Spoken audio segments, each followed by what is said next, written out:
आता होणार गजर कीर्तनाचा, रंगणार सोहळा आनंदाचा। नवनवीन कीर्तन सोहळ्याचा आनंद घेण्यासाठी आत्ताच सबस्क्राइब करा गजर कीर्तनाचा। आणि हो, ही घंटी वाजवायला विसरू नका। साठी उदकी ठाव तैसे संत जगी, क्रिया करुणी दाविती अंगी। विठ्ठल विठ्ठल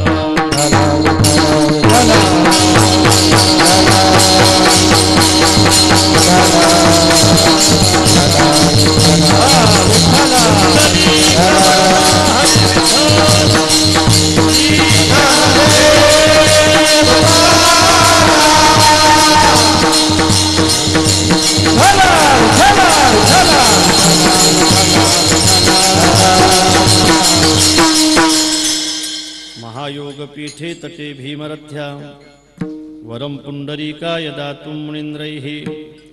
समागत्य तिष्ठन्तमानन्दकन्दं, परब्रह्मलिङ्गं भजे पाण्डुरङ्गं। पाण्डुरङ्गाकरो प्रथमम्,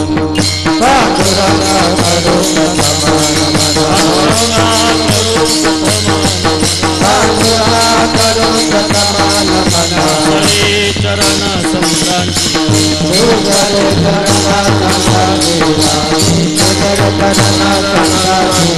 पंचकृपादाने कठोपा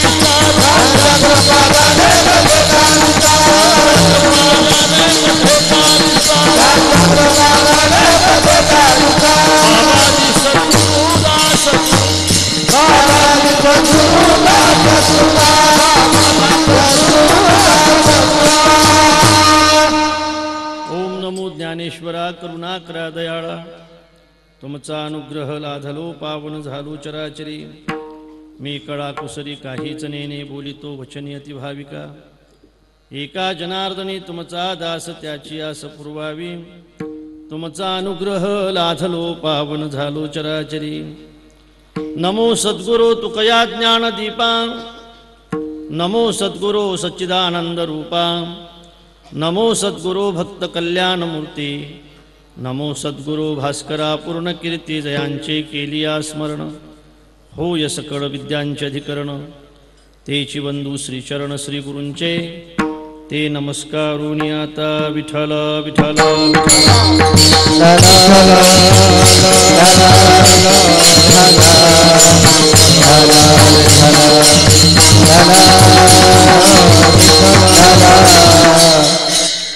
अर्भकाचे साठी पंथे हाती धरली पाटी, तैसे संत जगी, क्रिया करुणी दाविती अंगी।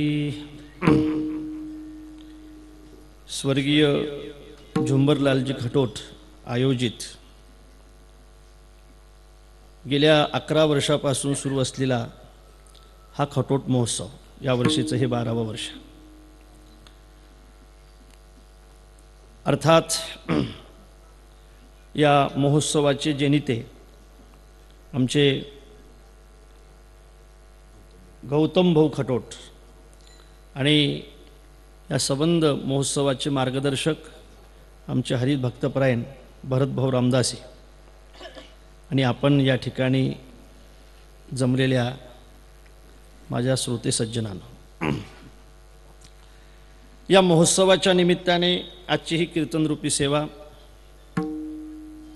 प्रभुचरणी ही कीर्तनरूपी सेवा समर्पित करण्याच्या निमित्ताने निवडलेला अभंग, जगद्गुरु जगतवंदनीय महाराष्ट्रभूषण संत शिरोमणी संत सम्राट वैराग्यमूर्ती श्री संत तुकोबाराय यांचा 4 चरणाचा आणि संतांचं काम, संतांचं कर्तृत्व याबद्दलचा विचार प्रतिपादन करणारा आजचा अभंग आहे। विठ्ठल विठ्ठल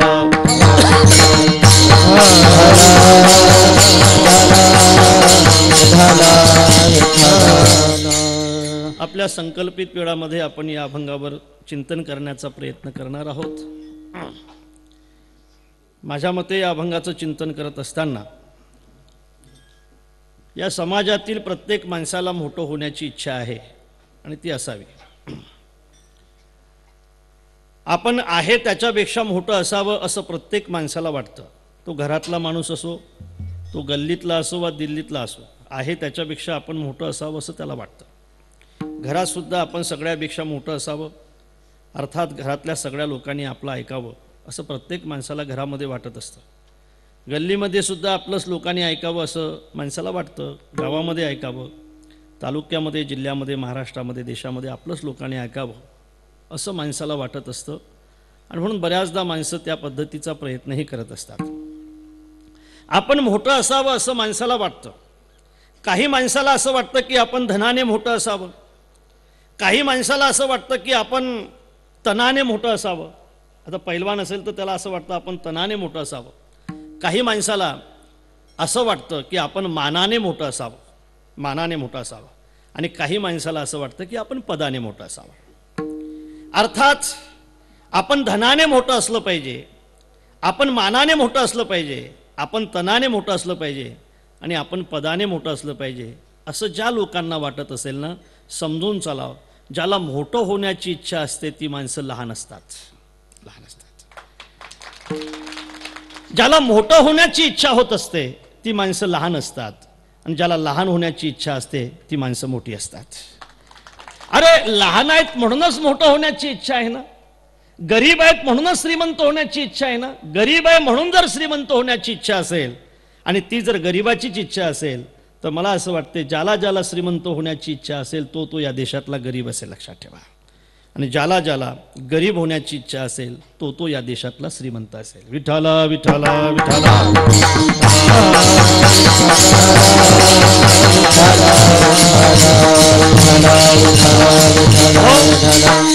भरतोहरी याबद्दल असं चिंतन सांगतात भरत महाराज की निस्व वष्टी शतम शती दशशतम लक्षम सहस्राधिपो लक्षेशाम क्षितिपालताम क्षितिपती चक्रेशताम वांछती चक्रेशाम सुरपालताम सुरपती ब्रह्मास्पदम वांछती ब्रह्माशैव पदम शिवो हरिपदम आशामधी को गता. ज्या माणसाजवळ 10 रुपये त्या माणसाला असं वाटते 100 कधी होतील, ज्या माणसाजवळ 100 रुपये त्याला असं वाटते 1000 कधी होतील. या श्लोकाचा अर्थ आहे, ज्या माणसाजवळ 1000 आहेत त्याला असं वाटते 10,000 कधी होतील, ज्या माणसाजवळ 10,000 आहेत त्याला असं वाटते लाख कधी होतील, लाख आहेत 10 लाख कधी होतील, 50 लाख कधी होतील, 50 लाख झाल्यानंतर पंचायत समितीचं भेटायला काही हरकत नाही, मग सभापती कधी होईल, सभापती झाल्यानंतर जिल्हा परिषदमध्ये कधी जाईल, जिल्हा अध्यक्ष कधी होईल, मग आमदार कधी होईल, मग मंत्री कधी होईल, मग मुख्यमंत्री कधी, पंतप्रधान कधी, राष्ट्रपती कधी. आशामध्ये को गता. एवढ्यावरच ही आशा थांबत नाही. ब्रह्मदेवाला असं वाटते मी इंद्र झालो पाहिजे, इंद्रदेवाला असं वाटते मी शिव झालो पाहिजे, शिवाला असं वाटतं मी विष्णू झालो पाहिजे. आणि मला असं वाटते ही जीवनातली फार मोठी आशा आहे. अर्थात माणसाला मोठं होण्याची इच्छा होते, मोठं होण्याची इच्छा होते. प्रत्येक माणसाला मोठं होण्याची इच्छा असते आणि त्यासाठीच माणसं खऱ्या अर्थाने प्रयत्न करत असतात. मला पुढे सांगायचं आहे. बरं, मोठं होण्याची इच्छा असलेली माणसं मोठी का होत नाहीत, का होत नाहीत? मोठं होण्याची इच्छा असलेली माणसं आपल्याला लहानच दिसतात, त्यांची इच्छा चालूच असते. मरेपर्यंत सुद्धा माणसाला असं वाटतं की आपल्या लोकांनी ऐकलं पाहिजे. अर्थात ते लहान आहेत म्हणूनच अशी इच्छा करतायत ना. मग मोठं होण्याची इच्छा असूनही माणसं आजही लहान का आहेत? मोठं होण्याची इच्छा असूनही ती माणसं आपल्याला गरीब का दिसतात? मोठं होण्याची इच्छा असूनही ती माणसं इतक्या प्रयासाने सुद्धा मोठी का होत नाहीत? मोठी जर झाली असती तर त्यांची हाव आपल्याला संपताना दिसली असती. ते एका ठिकाणी बसलेले आपल्याला दिसले असते. ते फक्त भजन करत असते. वेदांत वाक्येषु सदा रमंतो. वेदांत वाक्यामध्ये ते रममान आपल्याला दिसले असते.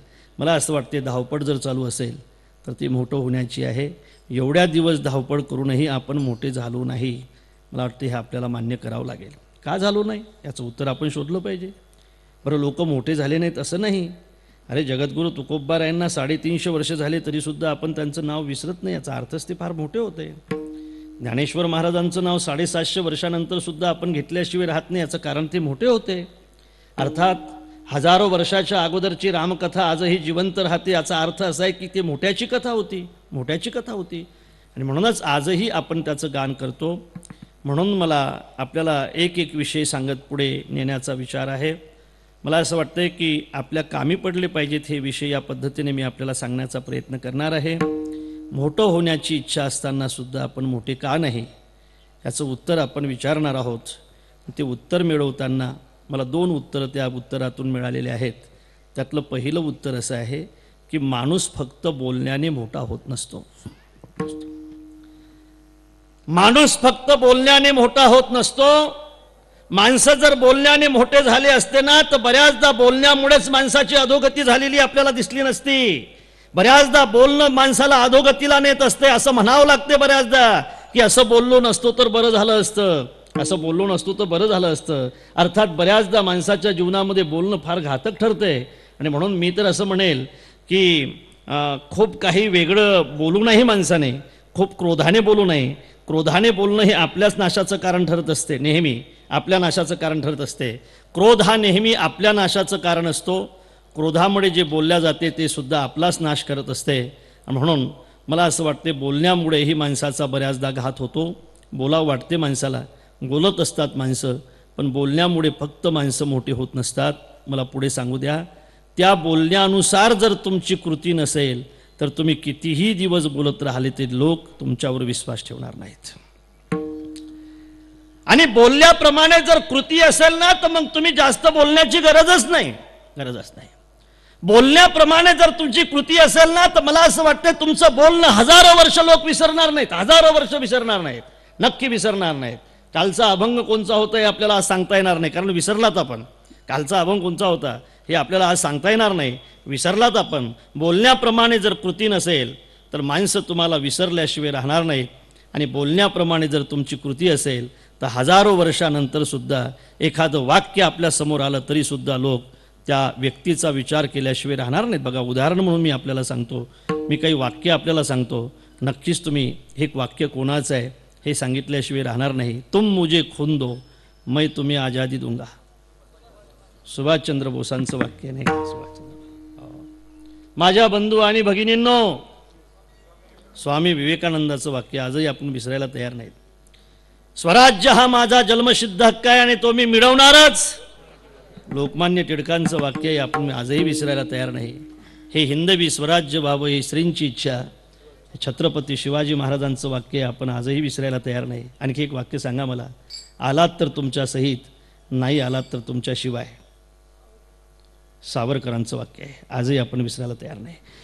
जे वाक्य उच्चारल्याबरोबर मला असं वाटतं की जी व्यक्ती जर आपल्या समोर उभी राहत असेल तर त्या वाक्याचं आणि त्या व्यक्तीचं फार मोठं अनन्य नातं असेल. आणखी सांगू द्या, त्या वाक्याप्रमाणे जगणारी ती व्यक्ती असेल.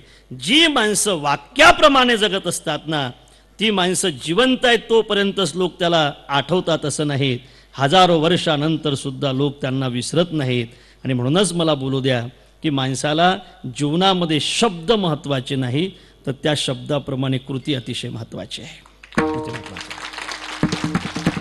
शब्दाप्रमाणे जर कृती नसेल ना दादा की लोक तुमची लगेच निंदा केल्याशिवाय राहणार नाही. लगेच एका मिनिटात तुम्ही गेलात की तुमची निंदा लोक केल्याशिवाय राहणार नाहीत. याचा अर्थच असा आहे की तुमचे शब्द खूप चांगले आहेत पण त्या पद्धतीने तुमची कृती नाही. काही लोक बोलायला खूप चांगले असतात पण त्या पद्धतीने कृती नसते. फार भुलवतायत माणसाला. ब्रह्माचं झाड आपल्या समोर उभं करू शकतात, इतके सुंदर बोलतायत की त्या बोलण्यामुळे बऱ्याचदा माणसं भुलतात.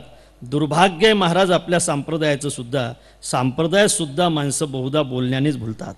विठाला विठाला विठाला विठाला विठाला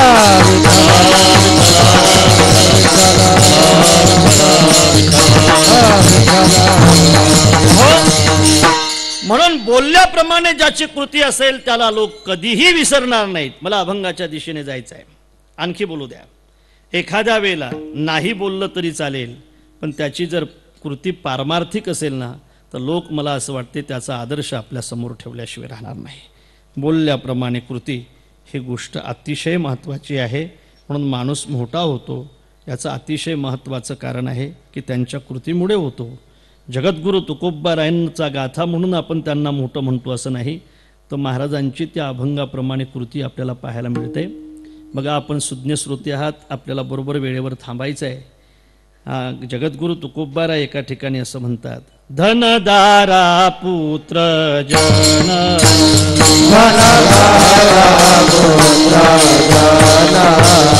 बंधू सोय रे बंधू सर्व मिथ्या हे दान सर्व मिथ्या हे जाणून शरणरी घा देवाची धनदारा धनदारा शरणरी घा देवाची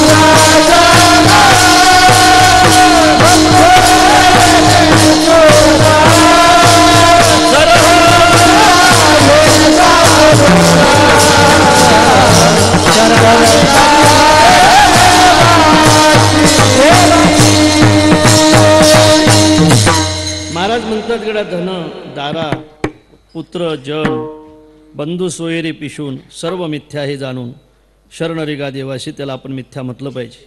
आपण हे अभंग नेहमीच म्हणत असतो. संसार दुःख मूड असं म्हणतो टाक चहूकडे इंगड काकड्यामध्ये असे अभंग म्हटल्या जातात. खूप चाली लावून म्हटल्या जातात. चांगल्या चाली लावल्या जातात. पिक्चरच्या सुद्धा चाली त्याला लावल्या जातात. मला असं वाटतं की अतिशय चांगल्या पद्धतीने हे अभंग आपण म्हणत असतो. खरं म्हणजे आपलं गायन लोकांना दिसावं यासाठी सुद्धा आपण याचा उपयोग करतो. आपल्याला कीर्तन करायचं आहे नंतर नारळ घ्यायचं आहे याच्यासाठी सुद्धा आपण त्या शब्दाचा उपयोग करतो आणि करतोय आता नक्की करतो. आणि म्हणून अशा अर्थाने या शब्दाचा उपयोग आपण करतो. मला असं वाटतंय की हे शब्द जगद्गुरू तुकोबारायचे आहेत. महाराज आपल्याला असं म्हणतायत की धन दारा पुत्र जन बंधू सोयरे पिशून सर्व मिथ्या हे जाणून शरणरिगा देवाशी. तुम्हाला जर देवाला शरण जायचं असेल तर यांना सगळ्यांना मिथ्या म्हणावं लागेल. यांना जर तुम्ही मिथ्या मानायला तयार नसाल तर तुम्ही देवाला शरण जाण्यासाठी अनाधिकारी आहात. यांना सोबत घेऊन तुम्हाला कधी या अहंकाराला सोबत घेऊन तुम्हाला कधी या ममत्वाला सोबत घेऊन तुम्हाला कधी देवाला शरण जाता येणार नाही. अशा ही समूळ खनोनी काढावी तेव्हाच गोसावी भावे त्याने. जोवरी तुम्हा मागिलाची आस तोवरी उदास होऊ नका. यांच्याबद्दल जर तुम्हाला आशा असेल तर तुम्ही खऱ्या अर्थाने त्याच्यापर्यंत जाऊ शकणार नाही. मला असं वाटते हे अभंग म्हणायला जरी सोपे असले तरी महाराजांना आपण असं विचारू की महाराज तुमचा अभंग खूप चांगला आहे पण त्या पद्धतीने तुमची कृती आहे. महाराज म्हटलात आहे धनदारा पुत्रजन या पद्धतीने माझी कृती आहे. म्हणूनच खऱ्या अर्थाने माझी बायको अन्न करता मेली तरी सुद्धा मला त्याचं काही वाटत नाही. माझी कृती आहे कृती आहे. माझा संतू नावाचा मुलगा गेला तरी सुद्धा मी त्याचा विचार केला नाही. अरे माझी श्रीमंती गेली लोकांनी मला गावातून काढून दिलं तरी सुद्धा मी त्याचा विचार केला नाही. आणि त्याचा जर विचार मी केला असता तर माझ्या शब्दाला काय अर्थ राहिला असता. माझ्या शब्दाला काय अर्थ राहिला असता. माझ्या शब्दाला जो अर्थ आहे 350-400 वर्ष झाले तरी सुद्धा त्या अर्थाचा शोध लोक घेत आहेत. याचाच अर्थ असा आहे की त्या शब्दाप्रमाणे माझी कृती आहे. महाराजांचा मुलगा मेला तरी सुद्धा महाराजांनी विचार केला नाही. मला एखाद्या 80 वर्षाच्या म्हाताऱ्याला विचारू द्या. 80 वर्षाच्या म्हाताऱ्याला विचारू द्या. समजा एखाद्या वेळेला घरून जर तुम्हाला निरोप आला कशाचा म्हातारी गेली म्हणून तुम्ही कीर्तन चांगलं ऐकणार ना. म्हातारी गेली असा निरोप जर तुम्हाला आला तर चांगलं मन लागेल ना तुमचं. इथं नाही लागणार ना. महाराजांची बायको वयाच्या 17व्या वर्षी मेली. त्यावेळेला महाराजांच्या त्या सौभाग्यवतीचं वय अवघं 15 वर्षाचं होतं. तिचं नाव विठाई होतं. अन्न मिळालं नाही म्हणून गेली तरीसुद्धा महाराजांनी त्याचा विचार केला नाही. महाराजांनी मुलाचा विचार केला नाही. महाराजांनी प्रपंचाचा विचार केला नाही. महाराजांनी आपल्या मानाचा विचार केला नाही. एका ठिकाणी असं सांगितलं जाते महाराज की महाराजांची दिंड काढणं चालू होती गावाच्या बाहेर काढून देण्यासाठी. याने वेदाचा अर्थ मराठीमध्ये केला याला हा अधिकार. वेदाचा अर्थ याने मराठीमध्ये करावा. खरं म्हणजे महाराजांचं कौतुक व्हायला पाहिजे होतं की वेदाचा अर्थ यांनी मराठीत केला.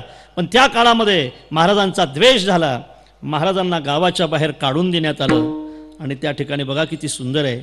महाराजांना गाढवावर बसून गावाच्या बाहेर काढून देत असताना एक शास्त्री बाबा महाराजांना भेटण्यासाठी आले. त्यांनी रामराम केला. महाराज तुमच्याशी थोडी चर्चा करायची आहे हो. त्यावेळेला महाराज गाडीमध्ये बसले नव्हते, गाढवावर बसले होते. त्यावेळेला महाराज अतिशय आनंदाने शास्त्रीबाला म्हणतात शास्त्रीबा एक गल्ली जरा शिल्लक राहिली तेवढी संपू द्या मग आपण चर्चा करू. हे सगळं झालं तरी सुद्धा महाराजांनी त्याचा विचार केला नाही. एक वाक्य माझं चांगलं स्मरणात ठेवा दादा, चांगलं स्मरणात ठेवा. जी माणसं प्रपंचाचा विचार करत असतात ना, ती माणसं धर्माचा कधीच विचार करत नसतात. आणि करत असतील तर मला असं वाटतंय की त्यांच्यापासून त्या पद्धतीने धर्मकार्य कधी होत नसतंय. जी माणसं स्नेहाचा विचार करतात ती माणसं धर्माचा विचार करण्यासाठी असमर्थ ठरत असतात. जी माणसं स्नेहाचा त्याग करतात खऱ्या अर्थाने तीच माणसं धर्मकार्य अतिशय जोमाने करत असतात. म्हणून स्नेह आणि धर्म जर सोबत चालत असेल आणि तुम्ही जर धर्मापेक्षा स्नेहाला महत्त्व जास्त देत असाल तर तुमच्याकडून धर्मकार्य नक्की होणार नाही. तुम्ही जर स्नेहाचा त्याग करून धर्माचा विचार करत असाल तर तो धर्म एक दिवस तुम्हाला पदरामध्ये घेतल्याशिवाय राहणार नाही. सांगू द्या मला एवढंसं उदाहरण. असंच एकदा कीर्तन चालू होतं गाडगे बाबाचं. समोरून एक माणूस ओरडत ओरडत पुढे येत होता. जोरजोराने ओरडत होता म्हणून सगळ्या लोकांचं लक्ष त्याच्याकडे गेलं होतं. तो अतिशय समोरून उभा राहिला, थरथरत होता. त्याचे डोळे त्या ठिकाणी धारा वाहत होत्या डोळ्यातून, ओठ त्याचे थरथरत होते. आणि त्या ठिकाणी बाबाकडे बोट दाखवून तो म्हणत होता, थांबवा बाबा कीर्तन, काय चांगलं केलं बाबा तुमचं या कीर्तनाने. तुम्हाला अतिशय वाईट निरोप आहे बाबा, अतिशय वाईट निरोप आहे बाबा तुम्हाला. तुमचा एकुलता एक मुलगा मेलाय बाबा, एकुलता एक मुलगा मेला. असा निरोप कीर्तनाला आल्यानंतर बाबाने त्या ठिकाणी कीर्तन थांबवलं नाही. प्रमाण म्हटलं, अरे किती मेले कोट्या कोटी आणि काय रडू एकासाठी, काय रडू. धर्माचं काम करणाऱ्या माणसाची इतकी तयारी असली तर तो खऱ्या अर्थाने धर्म कार्य करू शकतो. विठ्ठल विठ्ठल विठ्ठल.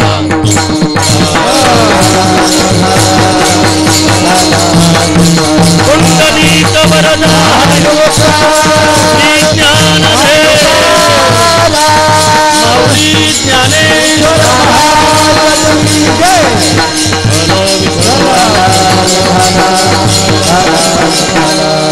संसाराच्या नावे घालूनिया शून्य वाढता हलून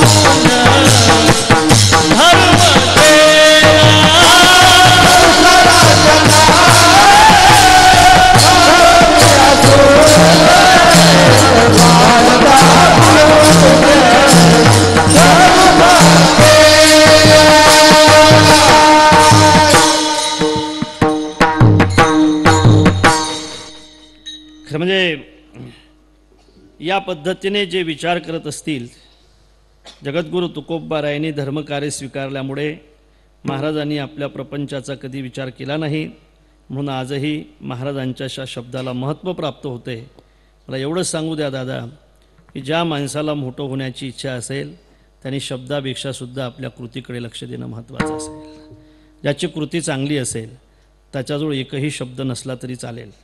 आमच्या विदर्भातील गजानन बाबाजवळ काहीच शब्द नव्हते तरीसुद्धा त्यांची कृती मोठी असल्यामुळे आजही आपण त्यांचा स्वीकार केला. अर्थात नसे द्या आमच्या चोखोबारायाजवळ कुठं शब्द जास्त होते तरीसुद्धा आपण त्यांच्या कृतीचा स्वीकार केला. म्हणून हे तत्त्व माझं चांगलं लक्षात ठेवा. तुम्ही लक्षात ठेवाल का नाही मला माहीत नाही, पण ज्याला मोठं व्हायचं असेल त्याने शब्दापेक्षाही कृतीला जास्त महत्त्व देणं महत्त्वाचं असेल. जी माणसं कृतीने मोठी असतात ती माणसं समाजामध्ये मोठी ठरतात.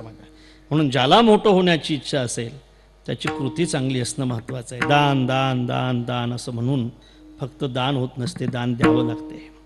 जेवण जेवण जेवण जेवण गुलाबजाम गुलाबजाम गुलाबजाम म्हणून जेवण होत नसते, गुलाबजाम वाढावे लागतात. फक्त मान मान मान मान म्हणून भेटत नसतो.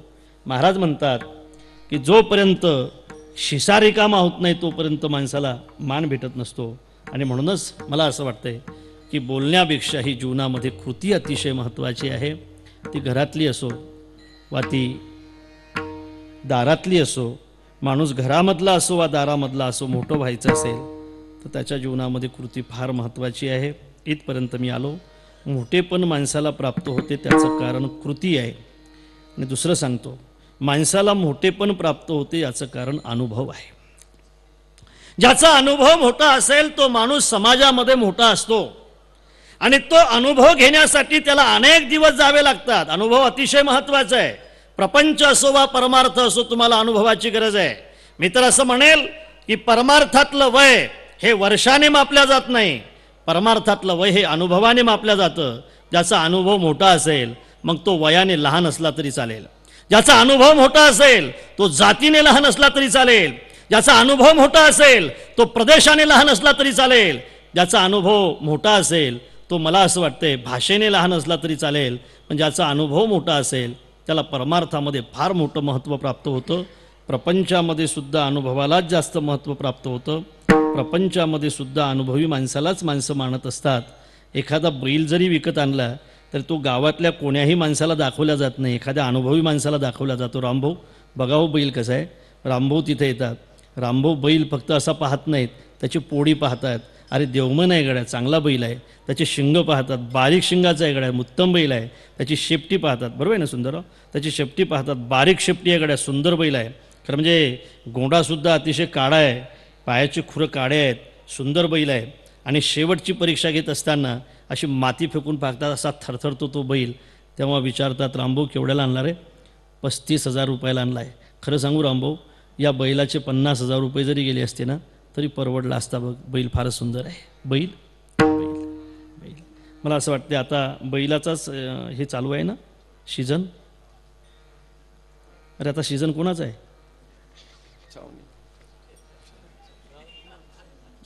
बैलाचा सीझन आहे ना आता. अरे बैलाचा आता लग्नाचा सीझन आहे ना.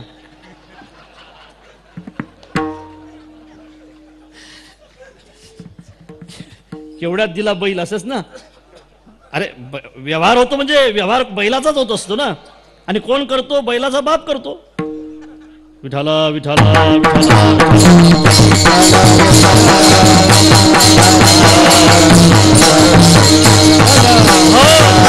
बैलाची जर परीक्षा होत असेल तर मला असं वाटतंय त्याला अनुभव महत्वाचा आहे. दगडाची एक परीक्षा आहे.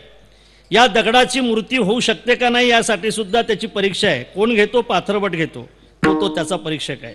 सोन्याची परीक्षा आहे. याच्यामध्ये हिनकस किती भाग आहे ती परीक्षा कोण घेतो? सोनार घेतो. सोन्याची परीक्षा आहे. म्हणजे जिथं सोन्याची परीक्षा आहे तिथं दगडाची परीक्षा आहे. आणि हे परीक्षा घेण्यासाठी अनुभव अतिशय महत्त्वाचा आहे. आणि मला असं वाटतंय तो अनुभव ज्याला असेल तो परीक्षक ठरू शकतो, अन्यथा तो परीक्षक होऊ शकत नाही. अनुभव अतिशय महत्त्वाचा आहे. प्रपंचामध्ये सुद्धा अनुभव अतिशय महत्त्वाचा आहे. एवढासा दृष्टांत सांगतो आणि पुढे जातो. काय झालं बघा, लग्न ठरलं पोराचं. तरुण होता. लग्न ठरल्यानंतर त्याने असं ठरवलं की बाबा आपल्या लग्नामध्ये एकही म्हातारा न्यायचा नाही. सगळे म्हातारे सप्त्याला पाठवून द्यायचे. एकही म्हातारा आपल्या लग्नात न्यायचा नाही. सगळ्या तरुणाने लग्नामध्ये जायचं आणि सगळे तरुण लग्नामध्ये असले पाहिजेत. एकही म्हातारा न्यायचा नाहीत. लेकाची पिऊ देत नाहीत, नाचू देत नाहीत. एकही म्हातारा लग्नामध्ये न्यायचा नाही असं ठरवलं. ऐका बरं का. आणि त्याने 2, 4, 5 लक्झऱ्या भाड्याने सांगितल्या, 15, 16, 20 काही जीपगाड्या गाड्याने सांगितल्या. आणि आता लग्न निघणार तेवढ्यात एक बॉक्स, 1, 2, 3 बॉक्स असे गाडी परत ठेवले. कशाचे हे काही तुम्हाला सांगण्याची गरज नाही. अर्थात ते बॉक्स गाडीमध्ये ठेवण्यात आले. आणि आता नवरदेवाच्या भावाला असं वाटलं नाही आपला चुलता असला पाहिजे. अरे सगळेच तरुण आहेत, आपला चुलता असला पाहिजे. नवरदेवाच्या भावाने चुलता आणला. गाडीत बसवावं तर ही मुलं गाडीत बसणार नाहीत म्हणून त्या लक्झरीला फार मोठी डिक्की असते म्हणे पाठीमागून. डिक्कीत घातला. डिक्कीत बाहेरून कुलूप लावून घेतलं. लग्न तिथं पोहोचलं. नाचत नाचत नाचत सगळे पोरं आता मंडपामध्ये गेले.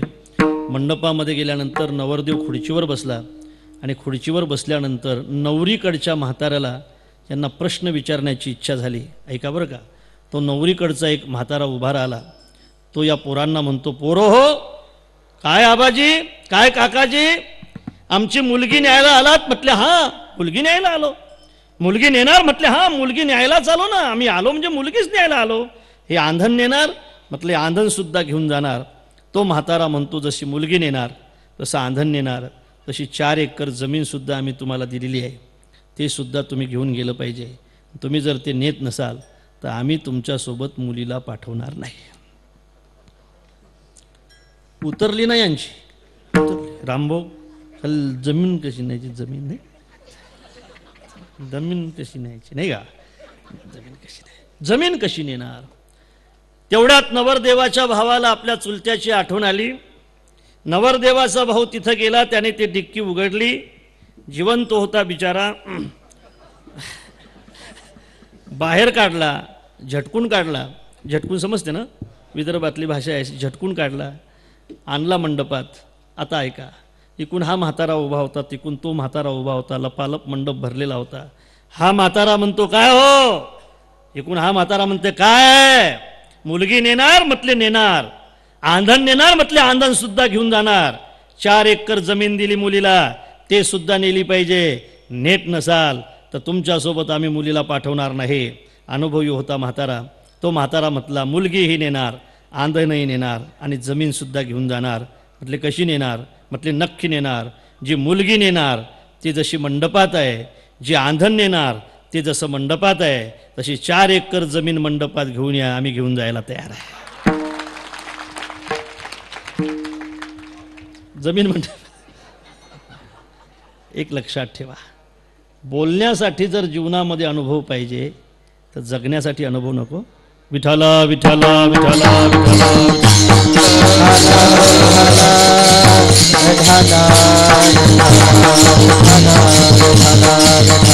तुका म्हणेचा खोनी सांगे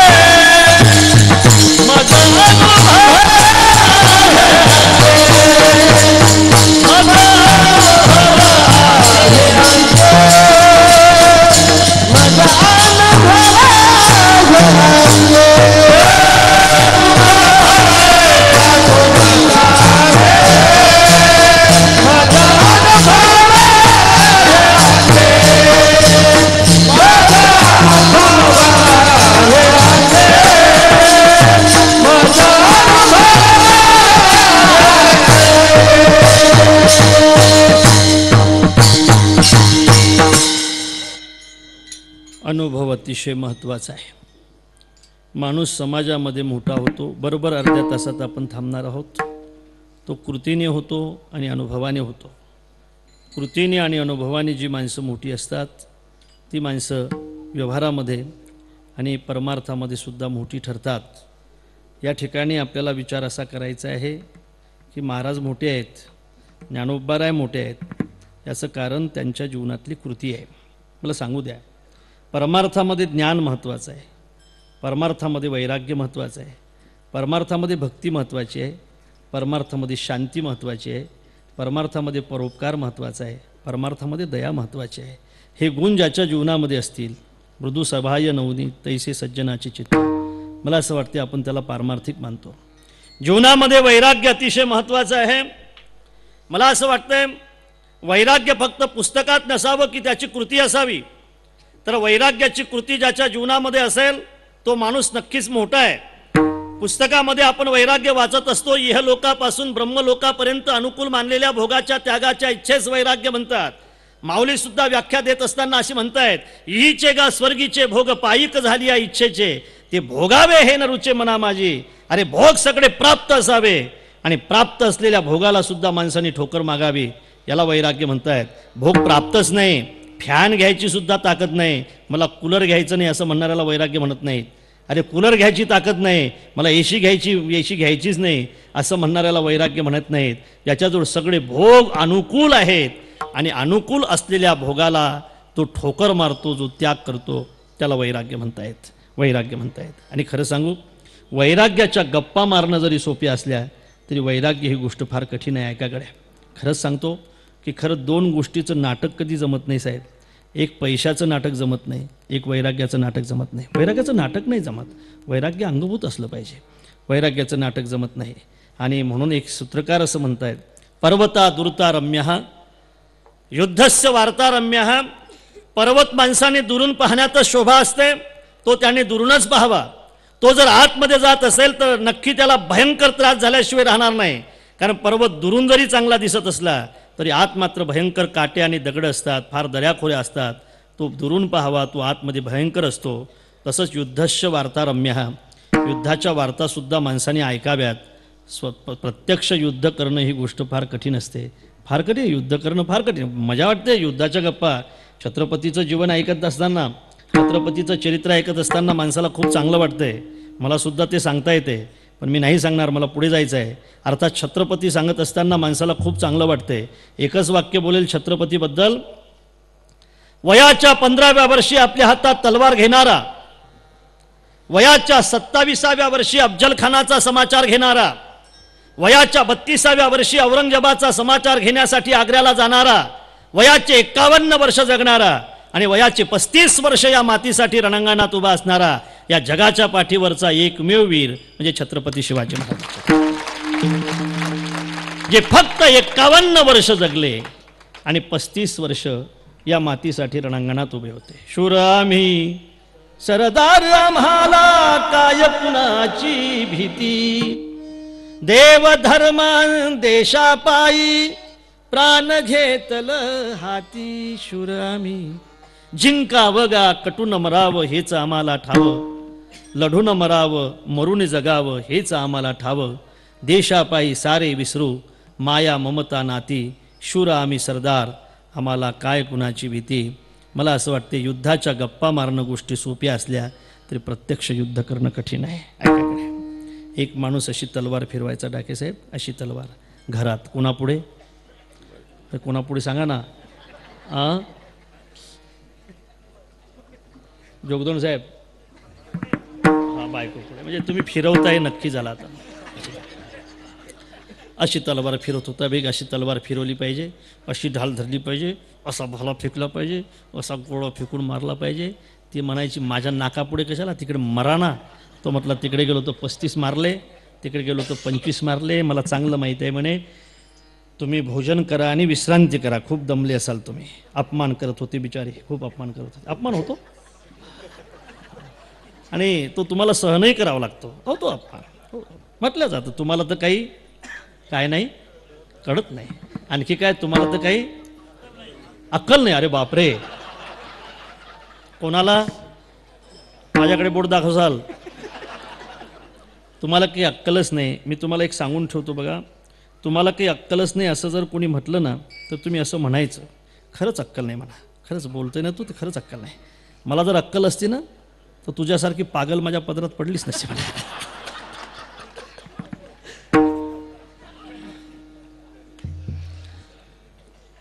रोज अपमान होतो म्हणून त्याला तो सहन होत नव्हता आणि एक दिवस त्याने असा प्रताप दाखवला. त्याने 20 माणसाचे हात तोडले. हात पाहताय काय, हात तोडले. खटाखट खटाखट खटाखट 20 माणसाचे 40 हात त्याने तोडले. तो गठ्ठा असा डोक्यावर घेता, रक्त सगळं पाजरत होतं, रक्त बंबाळ झाला होता. घरी आला, सौभाग्यवतीच्या समोर तो गठ्ठा टाकला. म्हणत होती ना माहीत आहे, पठ्ठ्याने हात तोडून आणले. कोणाचे हात आहे ते म्हटले माणसाचे हात आहे. म्हणत होती ना माहीत आहे, पठ्ठ्याने माणसाचे हात तोडून आणले. तरी ती म्हटली मला माहीत आहे, तुम्ही लोपा.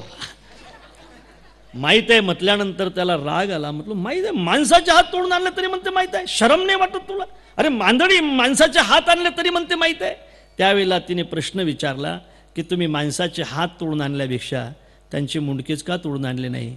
तो म्हटला मुंडके अगोदरच कोणीतरी तोडून नेले होते म्हणत राहता.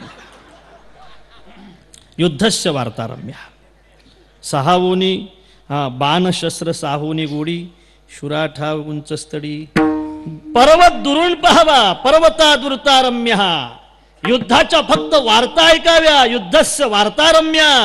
तसं वैराग्याच्या फक्त गप्पा ऐकणं जरी सोप्या असल्या तरी वैराग्य अतिशय कठीण आहे दादा. आणि वैराग्याची प्रत्यक्ष कृती जर तुम्हाला पाहायची असेल तर आमच्या जगद्गुरु तुकोबारायचं जीवन पहा. त्यांचं जीवन म्हणजे प्रत्यक्ष वैराग्याची कृती आहे. आणि वैराग्याची कृती म्हणून तुकोबारायला जर आपण पाहत असाल तर नक्कीच वैराग्याची कृती आपल्याला कळेल आणि महाराज मोठे का आहेत हे सुद्धा कळेल. चला आपण आणखी विचार करू. शांती एक परमार्थातला अतिशय महत्त्वाचं विशेष आहे, महत्त्वाचा विशेष आहे. शांती हा परमार्थातला महत्त्वाचा विशेष आहे. मला असं वाटतं हे पाहण्यासाठी आपल्याला पैठणला जावं लागेल. नाथबाबा आंघोळ करून परत येत असताना एक यवन त्यांच्या अंगावर थुंकत होता. एकदा नाही, दोनदा नाही, तीनदा नाही, 108 वेळेला थुंकला तरीसुद्धा त्या यवनाला महाराजांनी शाप दिला नाही. जो अंगावर थुंकत होता त्याला आशीर्वाद दिला. मला असं वाटते हे शांतीची प्रत्यक्ष कृती आहे. प्रत्यक्ष कृती आहे. शांतीची प्रत्यक्ष कृती म्हणजे नाथबाबा आहेत. वैराग्याची प्रत्यक्ष कृती म्हणजे जगद्गुरु तुकोबाराय आहेत. मला असं वाटतं की ज्ञानाची प्रत्यक्ष कृती म्हणजे ज्ञानेश्वर महाराज आहेत. नामाची प्रत्यक्ष कृती म्हणजे नामदेव महाराज आहेत. आणि हे प्रत्यक्ष कृती करतायत म्हणून मला असं वाटते ते आजही महान आहेत. म्हणून कृतीने माणूस महान होतो, अनुभवाने माणूस महान होतो. आणि त्या कृतीचा विचार करत असताना मला असं वाटतंय की आजसुद्धा या अभंगातून जगद्गुरू तुकोबाराय म्हणतायत की संत काय करतात, संत काय करतात. महाराज म्हणतात क्रिया करोनी दाविती अंगी, क्रिया करोनी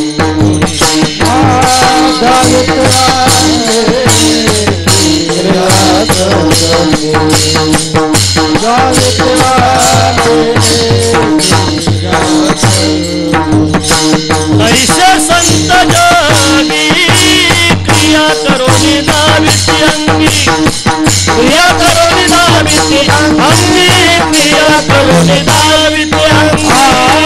संत जगी, क्रिया करोनी दाविती अंगी, क्रिया करोनी दाविती अंगी, क्रिया करोनी दाविती अंगी.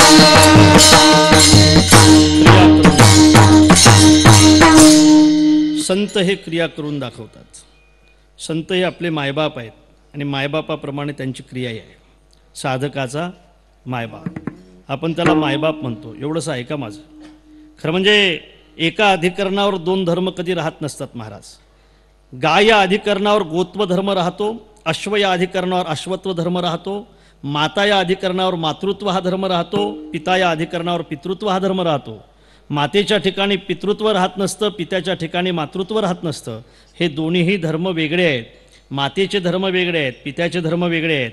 पण हे दोन्हीही धर्म एका ठिकाणी आपल्याला पाहायला मिळतात, ते संत आहेत. संतांच्या ठिकाणी मातृत्वही पाहायला मिळतं, संतांच्या ठिकाणी पितृत्वही पाहायला मिळतं. म्हणून म्हटलं जातं तुम्ही संत माय माय आणि बाप कृपावंत. ते माताही आहेत, ते पिताही आहेत. ते माता आणि पिता आहेत. त्याचे अनेक अर्थ मला सांगता येतील. त्याचे एक दोन अर्थ मी आपल्यासमोर ठेवणार आहेत.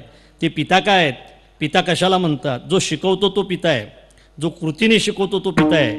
अनुष्ठाने जगा देत वडील ते, अर्थात जे अनुष्ठान देत आहेत, कृतीने शिकवत आहेत ते पिता आहेत, म्हणजे वडील आहेत. मला असं वाटते संतसुद्धा कृतीने शिकवत आहेत म्हणून ते पिता आहेत, ते शिकवत आहेत म्हणून ते पिता आहेत, आणि ते सांभाळत आहेत म्हणून ते माता आहेत. संत शिकवतातही आणि संत सांभाळतातही म्हणून ते आपले माताही आहेत, आपले पिताही आहेत. मला आणखी एक भाव अतिशय महत्त्वाचा वाटतो, तो सांगतो बघा. संत हे आपले माता पिता का आहेत. मला असं वाटतं आईवडिलाच्या काही इच्छा असतात. ऐका बरं का, आईवडिलाची एक अतिशय महत्त्वाची इच्छा असते आपल्या मुलांकडून की आपल्या मुलांनी परस्पर खूप चांगलं राहावं. आपले 3 मुलं आहेत, त्यांनी रोज भांडणं केले पाहिजेत असंच वाटते ना आईवडिलांना. नाही, अर्थात त्यांनी परस्पर खूप चांगलं राहिलं पाहिजे. त्यांचं परस्पर नातं अतिशय चांगलं असलं पाहिजे. याने त्याच्या घरी गेलं पाहिजे, त्यांनी याच्या घरी आलं पाहिजे, त्यांनी एकत्र जेवण केलं पाहिजे, सगळ्यांनी अतिशय आनंदाने राहिलं पाहिजे. एखाद्या वेळेला त्यांच्या वाटण्या झाल्या तरी चालतील, एखाद्या वेळेला होऊ नये असं वाटत असते आईवडिलाला, पण झाल्या तरी चालतील, पण त्यांनी अतिशय प्रेमाने राहिलं पाहिजे असंच आईवडिलाला वाटत असते. मला असं वाटते माऊलीला सुद्धा तसंच वाटते, म्हणून ते आपले आईवडील आहेत. बघा, आईवडिलाला असं वाटते, एक भाव आपल्या पुढे मांडेल. एखादा मुलगा खेड्यामध्ये राहणारा असावा, एखादा मुलगा तिचाच शहरामध्ये राहणारा असावा, शहरातला मुलगा थोडासा नोकरीवर लागलेला असावा आणि खेड्यातला मुलगा मात्र गरीब असावा, शेतकरी असावा. मला असं वाटते आईवडील हे शहरामध्ये राहत नसतात, आईवडील आपल्या गरीब मुलाकडे राहत असतात.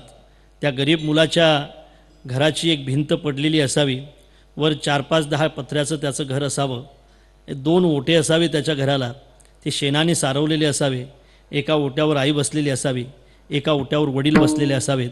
आणि जो शहरात राहणारा मुलगा आहे ना, त्याने गाडी घ्यावी, मोठी गाडी घ्यावी, 4 व्हीलर घ्यावी, आणि त्याने अशी ती गाडी चालवत चालवत घरी यावं. आल्यानंतर आईचं लक्ष त्या गाडीकडे जावं आणि आईने त्या आपल्या मुलाकडे पाहावं. आईचं अंतःकरण भरून यावं, माझाच राजा आहे, माझाच मुलगा आहे, खूप शिकला आहे, खूप मोठा झाला आहे. खरं म्हणजे त्याने गाडी घेतली, स्वतःची गाडी आहे, 4 व्हीलर म्हणतात बाई याला, खूप महागाची असते बाई ही गाडी, माझ्या राजाने घेतली. देवा, पांग फिटलाय रे माझा, चीज झालंय रे देवा माझ्या जीवनाचं. दुसऱ्याच्या घरचे भांडे घासले देवा मी, दुसऱ्याच्या घरचं धुणं धुतलंय देवा मी. माझ्या पोराचं शिक्षण चालू होतं ना, त्यावेळेला मी पायामध्ये चपलासुद्धा घातल्या नाहीत रे.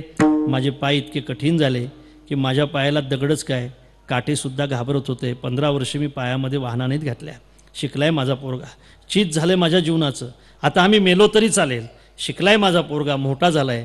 गाडी चालवत चालवत त्यांनी पुढे यावं. ते सडा टाकलेलं मोठं अंगण असावं, त्या अंगणामध्ये गाडी उभी करावी. ऐका गड्या, अंगणामध्ये गाडी उभी राहिल्यानंतर त्या ठिकाणी त्या मुलाने स्टेअरिंगवरून उतरावं, आई वडिलाचं अतिशय प्रेमाने दर्शन घ्यावं. मला असं वाटते त्यावेळेला आई वडिलाचे डोळे पाणावलेले असतील आणि तेवढ्यात काय व्हावं बघा, काका आलेत म्हणून आपल्या गरीब भावाच्या मुलाने घरातून पळत यावं. पळत आल्यानंतर त्या काकाने डिक्कीजवळ जावं. डिक्कीजवळ गेल्यानंतर एका मुलाच्या हाती पेरू द्यावा, एका मुलाच्या हाती शेप द्यावा, एका मुलाच्या हाती भातक्याचा पुडा द्यावा आणि एक जे लहान पोर आहे ना, लहान, ते यावं काकाजवळ आणि आल्यानंतर ते लहान पोर खालीवर गुंड्या लागलेल्या, ए राहू दे रे, राहू दे ना, कशाला कशाला पाहतात, भाव कोणचा चालू आहे, तू काय करत. विठाला विठाला विठाला विठाला विठाला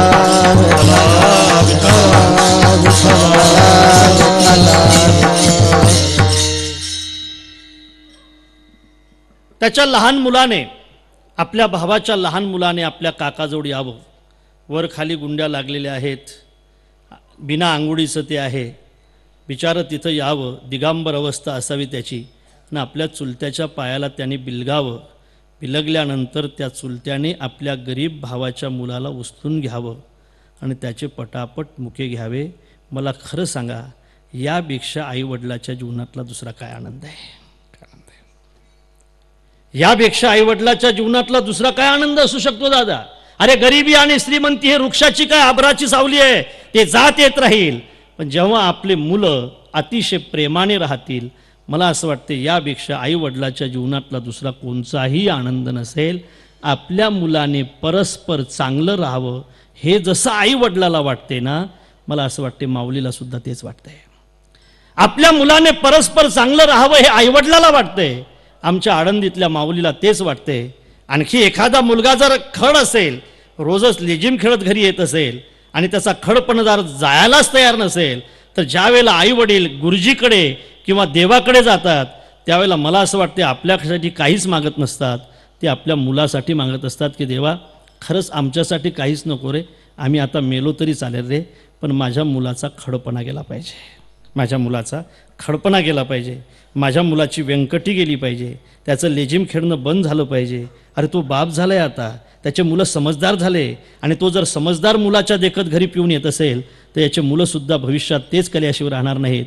म्हणून माझ्या मुलाची व्यंकटी गेली पाहिजे हे जसं आईवडिलाला वाटते, माझ्या मुलाने परस्पर चांगलं राहिलं पाहिजे हे जसं आईवडिलाला वाटते, मला असं वाटते आमच्या आळंदीतल्या माऊलीला सुद्धा तेच वाटते. जे खडाची व्यंकटी सांडो, तया सत्कर्म रती वाढो, भूता परस्परे जडो, मैत्र जीवाचे विठाला विठाला विठाला.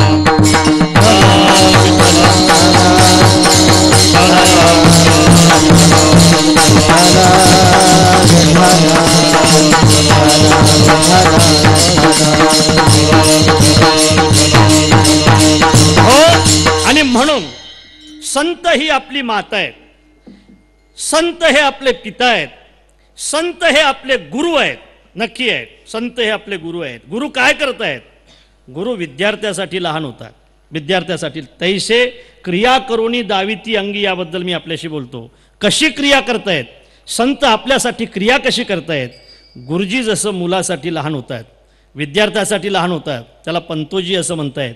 विद्यार्थ्यासाठी इतके लहान होतात, D.Ed झालेले आहेत, B.Ed झालेले आहेत, भरपूर शिकलेले आहेत, पहिल्या वर्गावर शिकवण्यासाठी त्यांचा नंबर लागलेला आहे.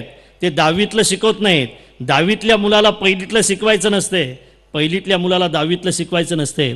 पहिलीमध्ये जर नंबर लागला असेल तर गुरुजी किती हुशार असले तरी मला असं वाटते ते ABCD एकदम शिकवत नाहीत, एकदम पुढचं नाही, पहिले स्पेलिंग शिकवत नाहीत, पहिले एकाचा शिकवतात. नारायण असा चेंडू काढला पाहिजे, हा गुरुजी एकूण दांडू मारला पाहिजे, नारायण असा खालून मारतो. अरे नार्या असा चेंडू काढून इकून दांडू मारला पाहिजे, नार्या वरून मारतो. अरे नार्या असा चेंडू इकून दांडू तू इकून मारतो. नार्या तुला एकाचा येत नाही, 1 महिन्यापासून मी तुला एकाचा शिकवतो, तुला येत नाही. म्हणे तो गुरुजी. अरे मग काढत का नाही? तो म्हटला गुरुजी एकाचा काढल्यावर मग 2चा काढावा लागेल ना, आपल्याला करायचंच नाही. अर्भकाचे साठी पंथे हाती धरली पाठी, पंथे हाती धरली पाठी,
अर्भक म्हणजे विद्यार्थी, पंतोजी म्हणजे गुरुजी. गुरुजी आपल्या विद्यार्थ्यासाठी इतके लहान होतात की त्याची पाटी आपल्या हाती धरतात आणि आपल्या हाताने त्याला एक एक अक्षर शिकवतात.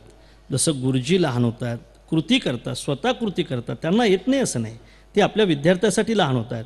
विद्यार्थ्यासाठी जसे गुरुजी लहान होतात तसे संतसुद्धा आपल्यासाठी लहान होत आहेत. म्हणून महाराज म्हणत आहेत, अर्भकाचे साठी पंथे हाती धरली पाटी, तैसे संत जगी आणि क्रिया करुणी दाविती अंगी. या ठिकाणी गुरुजीचं उदाहरण दिलं. महाराजांना हे उदाहरण थोडंसं कमी वाटलं. याचं कारण असं आहे, गुरुजी विद्यार्थ्याला शिकवत आहेत पण पगारासाठी भांडतात. गुरुजी विद्यार्थ्याला शिकवत आहेत पण पगार घेत आहेत ना, पगार घेत आहेत. मला असं वाटते मोबदल्यात जर ते शिकवत असतील, शिकवतात ही गोष्ट बरोबर आहे, गुरुजीच आहेत, त्यांना गुरु मानलंच पाहिजे. ते लहान होत आहेत त्याचा अर्थच ते गुरु आहेत म्हणून लहान होत आहेत. आणि मला असं वाटतं विद्यार्थ्याला ते शिकवत आहेत पण त्याचा मोबदला घेत आहेत. म्हणून महाराजांना हे उदाहरण थोडंसं कमी वाटल्यामुळे महाराजांनी संतांची कृती सांगण्यासाठी दुसरं उदाहरण दिलं, ते मातेचं आहे. माता आपल्या मुलासाठी लहान होते, खूप लहान होते, काही लोभ न धरता लहान होते. आणि मुलगा जर चालत असेल आणि मुलाचं बोट धरून जर माता चालत असेल, माता 6.5 फुटाची असू द्या, 5 मिनिटामध्ये 1-1.5 किलोमीटरचा प्रवास सहज करून जाईल इतकी तिची चाल असू द्या. पण मुलाचा हात ज्यावेळेला तिच्या हातात असतो ते तिच्या चालीने मुलाला चालवत नाही, तर मुलाच्या चालीने चालते. हे बालकाचे चाली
ज्या पद्धतीने पोर चालत असेल त्या पद्धतीने ती चालते, त्या पद्धतीने ती क्रिया करते. संससुद्धा आपल्याला मुलं समजून तितके लहान होऊन आपल्याबद्दल कृती करतात, आपल्याबरोबर चालत आहेत. वारी करण्याची गरज नसली तरी आपल्यासोबत ते वारी करतात. त्यांना पंढरपूरला जाण्याची गरज नसली, वारी म्हणून गेलं पाहिजे, तरीसुद्धा ते पंढरपूरला जातात.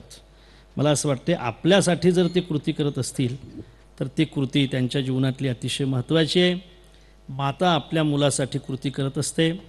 मला असं वाटते आई ज्या वेळेला आपल्या मुलाला जीव घालते ना, आई ज्यावेळेला आपल्या मुलाला जीव घालते त्यावेळेला 4-5 महिन्याचं मूल असेल त्यावेळेला जवळजवळ 1 पावभर जिलबी तिला ती चारते. अरे सांगा ना.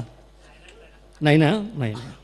अर्थात मुलगा जसा जसा मोठा होईल तशी तशी त्याची भूक मोठी होईल, तशी तशी त्याची भूक त्याच्या आईलाच लागत असते मला असं वाटतं आहे. आणि आई आपल्या मुलाला जेवण देत असताना असं चुरून चुरून चुरून चुरून एक एक घास त्याच्या तोंडामध्ये घालते, एक एक घास घालते. मला हे सांगायचं आहे. खरं म्हणजे हा महोत्सव वडिलाच्या निमित्तानेच असलेला महोत्सव आहे. मला हे सांगू द्या की आई आणि वडील आपल्या मुलाला जीव घालत असताना जसा चुरून चुरून चुरून चुरून घास त्याच्या तोंडामध्ये घालतायत, तसं आई वडील म्हातारे झाल्यानंतर त्यांचे दात पडल्यानंतर त्यांच्या ताटामध्ये सुद्धा अशी चपाती असावी आणि अशी भाजी असावी की त्यांना चुरून चुरून खाता यावं. चुरून चुरून खाता यावं. मला असं वाटतंय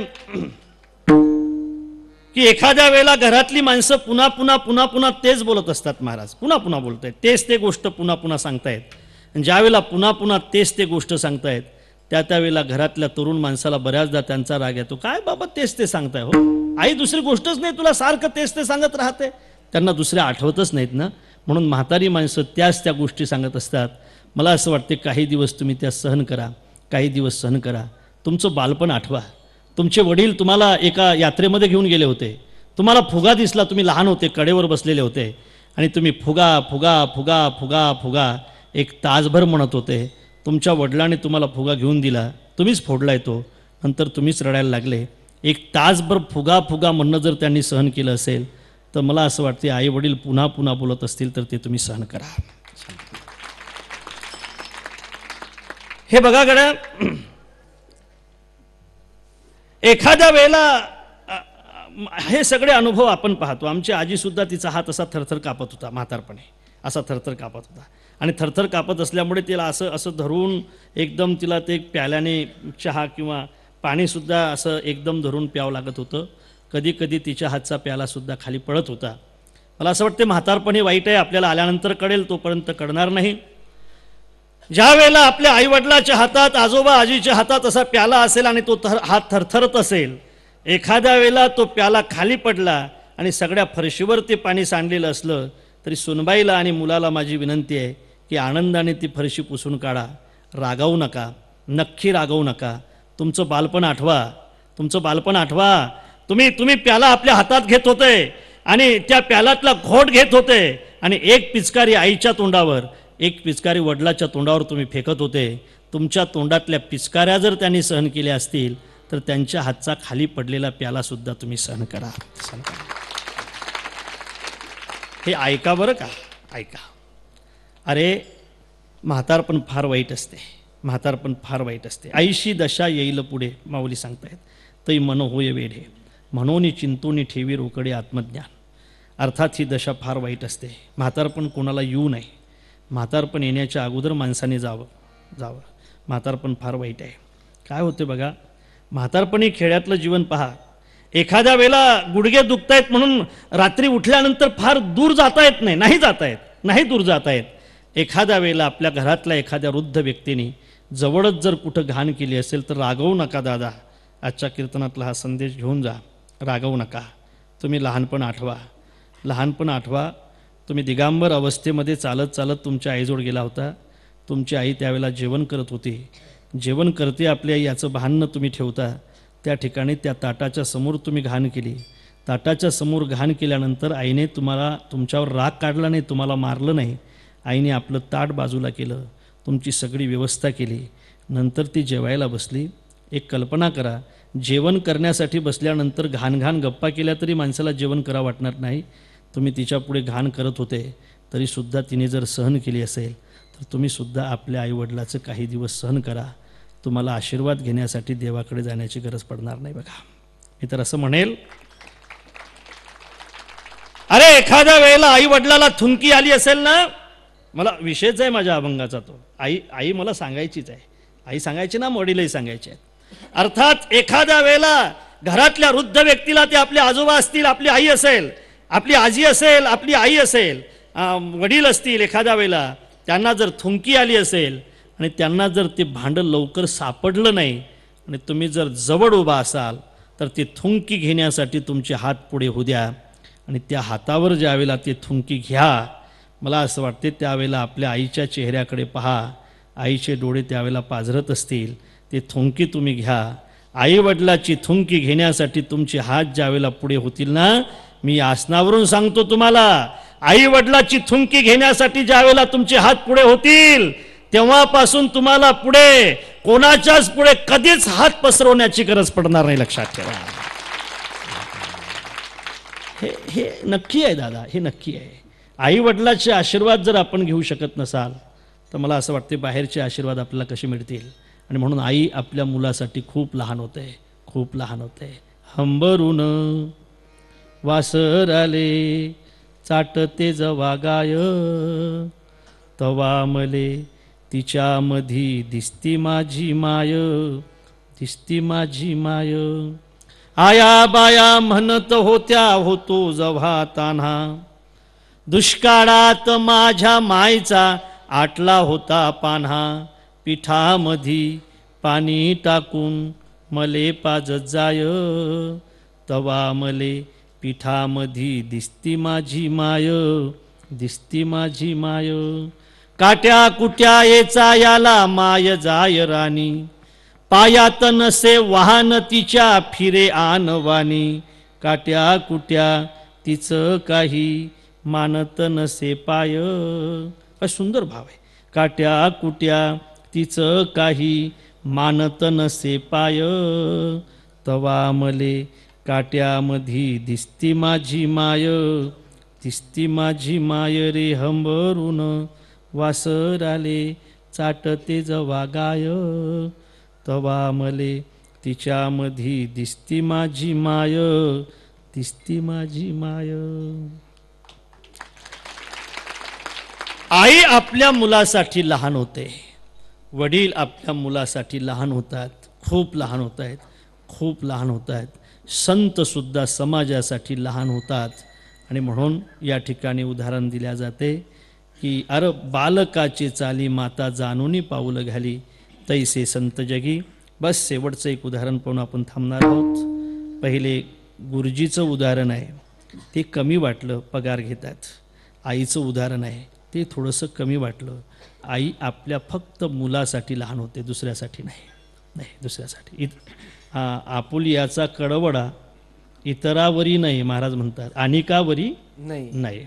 आपल्याचा जो कडवड आहे, आपल्या मुलाबद्दल जे प्रेम आहे, त्या आईला दुसऱ्याच्या मुलाबद्दल नाही. तोही मुलगाच आहे ना, तोही मुलगाच आहे, पण त्याच्याबद्दल तिला प्रेम नाही. हा संतांपेक्षा, संतांच्या कृतीपेक्षा उणेपणा महाराजांना दिसते. आणि म्हणून महाराज शेवटची उपमा देतात त्या संत कृतीला, ती नावेची आहे. नाव हे पाण्यामध्ये असते. कोणासाठी असते? ते नाव नावेसाठी पाण्यात नसते, तर ती नाव समाजासाठी पाण्यात असते. अभंगाच्या शेवटच्या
मजबूत आहे ना.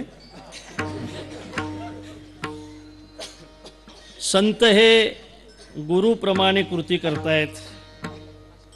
थोडी उदाहरणामध्ये उणीव वाटते म्हणून आईचं उदाहरण देतात. आईच्या उदाहरणामध्ये उणीव वाटते म्हणून नावेचं उदाहरण देतात. नाव कशी आहे, काही गोष्टी बुडून बुडणाऱ्या असतात, काही गोष्टी बुडून बुडवणाऱ्या असतात, काही गोष्टी तरुण तरणाऱ्या असतात आणि काही गोष्टी तरुण तारणाऱ्या असतात. एखादा छोटासा दगड तुम्ही खिशात घेतला असेल तर मला असं वाटतंय तो तुम्हाला बुडवणार नाही, पण त्याला जर तुम्ही पाण्यामध्ये टाकून दिलं तर तो तरणार नाही. एखादा फार मोठा दगड तुम्ही कमरेला बांधून जर उडी टाकली असेल तर तो तुम्हाला घेऊन बुडल्याशिवाय राहणार नाही, तुम्हाला घेऊन बुडल्याशिवाय राहणार नाही, तुम्हाला घेऊन तो बुडेल. आणि म्हणून बुडून बुडणाऱ्या काही गोष्टी असतात, काही बुडून बुडवणाऱ्या असतात. छोटंसं कडब्याचं पान असेल ते तुम्हाला तारू शकणार नाही, पण ते मात्र तरल्याशिवाय राहणार नाही, कडब्याचं पान. काही गोष्टी तरुण तरणाऱ्या असतात, पण काही गोष्टी तरुण तारणाऱ्या असतात. नाव ही स्वतःही तरते, नाव ही दुसऱ्यालाही तारते. मला असं वाटते जे स्वतः तरत असतात ते दुसऱ्याला तारण्यामध्ये समर्थ असतात. स्वतः तरणं फार महत्त्वाचं आहे, फार महत्त्वाचं आहे. स्वतः तरणं फार महत्त्वाचं आहे. एका माणसाने पुस्तकच दिलं, महाराज माणसाने पुस्तक लिहिलं पोहण्यावर. असं पोहलं पाहिजे, असं पोहलं पाहिजे, असं पोहलं पाहिजे, असा सूर मारला पाहिजे, अशी उडी मारली पाहिजे. एका श्रीमंत मुलाला असं वाटलं की याने पोहण्यावर पुस्तक लिहिलं, याच्याकडूनच आपण पोहणं शिकू. त्याला बोलावून घेतलं. तुमची किती फी असली तरी चालेल मला, तुमच्याकडून मला पोहणं शिकायचं आहे, चला आपण पोहणं शिकू. तो म्हटला बाबा रे आपण नदीत उतरणार नाही, कारण आपल्याला पाण्याची फार भीती वाटते. ज्याला पाण्याची भीती वाटत असेल त्याने पोहण्यावर पुस्तक लिहिण्यात काय अर्थ आहे, त्याने ते पाहिलंच नाही. म्हणून जो स्वतः तरतो तो दुसऱ्याला तारण्याबद्दलचा विचार करू शकतो. म्हणून स्वतः तरणं अतिशय महत्त्वाचं आहे. नाव स्वतः तरते आणि दुसऱ्यालाही तारते, स्वतः तरुण दुसऱ्याला तारते. आणि मला असं वाटते नाव हे स्वतः तरत असली तरी ती स्वतःसाठी नसते, दुसऱ्याला तारण्यासाठी असते. स्वतः तरत असली तरी तो स्वतः काय देतात, स्वतः ती बिचारीला खरं म्हणजे पाण्यातच राहावं लागते. आपण तर एकदार बसतो आणि पलीकडे जातो, ती तर पाण्यातच असते ना, तिला पाण्यातच उभं राहावं लागतंय. खरं सांगा एखाद्या वेळेला सारखं जर तुम्ही पाण्यात उभं राहिला तर किती दिवस राहू शकाल, किती दिवस राहू शकाल. एखाद्या दिवस राहू शकाल, मला असं वाटतं नेहमी पाण्यामध्ये नाही राहू शकणार तुम्ही. पण नाव मात्र सतत पाण्यामध्ये असते, सतत पाण्यामध्ये असते. पाणी म्हणजे भक्ती आहे. आपण किती वेळ भक्ती करू शकतो दादा, संपली आपली भक्ती, कीर्तन झालं संपली आपली भक्ती, नंतर दुसऱ्या दिवशी आणखी संपली आपली भक्ती. अर्थात आपण भक्ती किती वेळ करू शकतो, पण पाण्यात राहणारी नाव मात्र सतत पाण्यामध्ये असते. संत हे सतत भक्तीमध्ये रत असतात. संत स्वतःही तरतात, संत दुसऱ्यालाही तारतात.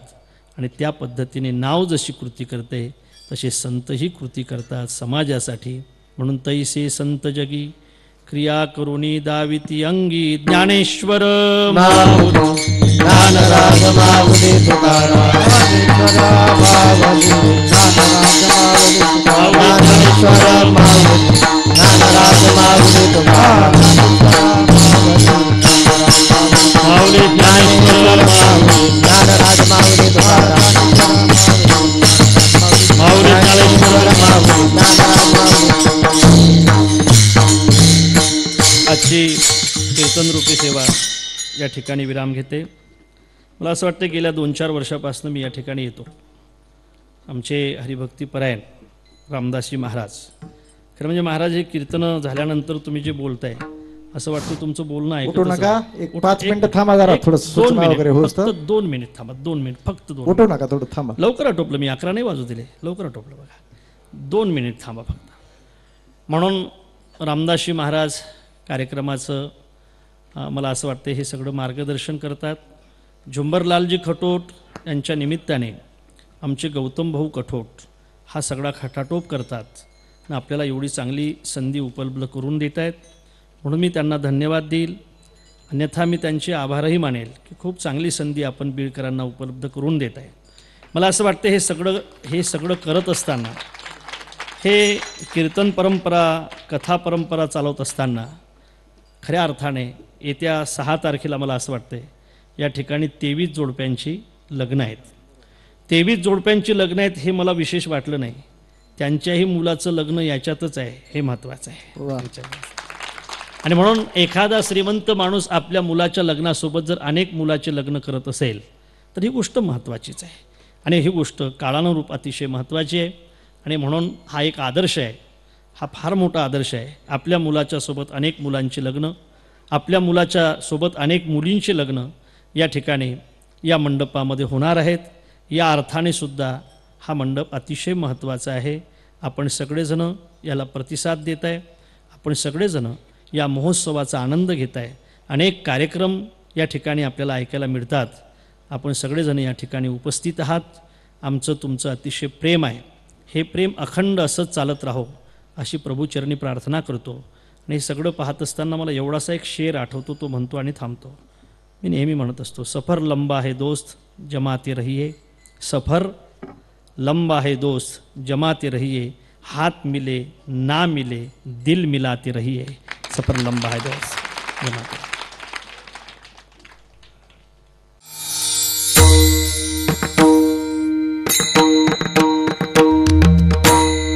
आता होणार गजर कीर्तनाचा, रंगणार सोहळा आनंदाचा.